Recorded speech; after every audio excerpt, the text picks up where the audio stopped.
Good morning, everybody. This is Jeff, KD2, JZZ, and I'm here in the middle of the Niagara River. We're going to activate a park today. The park is called Motor Island, and it's never been activated before. And I believe it's never been activated before because no one's allowed on the island.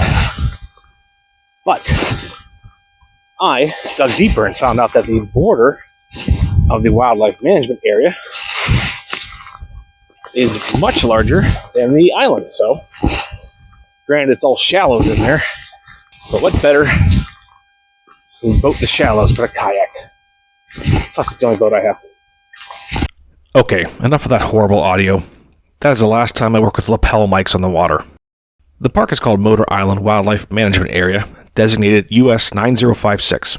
It is roughly 5 miles from the start of the Niagara River at Lake Erie and the city of Buffalo, New York, and approximately 10 miles upstream from Niagara Falls. It is one island of a chain of islands in the river that were partially destroyed during Buffalo's heavy industry days, and are now being recreated and managed because they are integral for many of the local bird species and a major stop in migratory paths. Now, for those of you who subscribe to my channel, you know I tend to specialize in bike touring and kayak camping, but in the last year I have taken on a new hobby, amateur radio. There's a program in the ham community called Parks on the Air that gets radio operators out into various parks to make contacts, and I've been integrating this into my bike touring and kayak camping. So hopefully you might find something interesting here. Now the radio I'll be using for this activation is my trusty 20-watt Zygood G90 with a 5 amp hour battery, along with my Wolf River Coils Soda Special.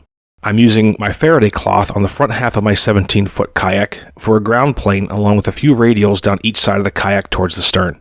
I normally enjoy activating on different bands, but to lower any risk to me and my equipment, I decided to do this activation on 20 meters since that band always seems to have the most hunters, and I'll be able to finish this the fastest. With this setup on 20 meters, I was able to achieve a 1.2 SWR. I set up everything on shore, but left the radio and battery in the dry bag in between my legs to do the final connections when I found a stable spot. The bands were really busy that morning, so it took a while to find a free frequency. KD2, JZZ, this frequency in use, this frequency in use. KD2, JZZ, this frequency in use, this frequency in use, this frequency in use, frequency in use. But eventually I found one and got spotted before someone else grabbed it.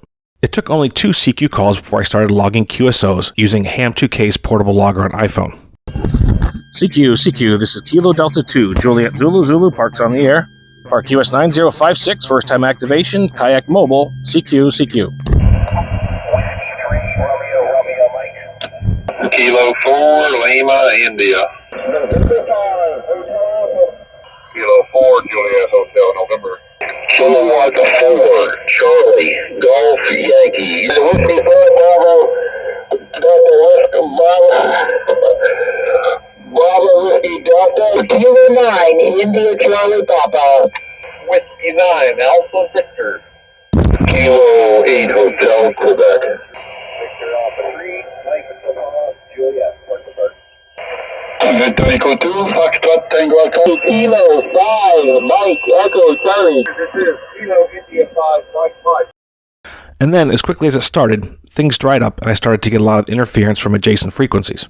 I tried to go hunting, but there were over 65 activations going on the 20-meter band alone, and my little 20-watt radio had a hard time breaking through the pileups. So after about 45 minutes on the water and a bike ride with friends only an hour in the future, I called it a success with only 13 QSOs. So there you have it, the lengths to which POTA activators will go to be the first to activate a park. Hopefully, this will give others some ideas on how to do activations under less than optimal circumstances.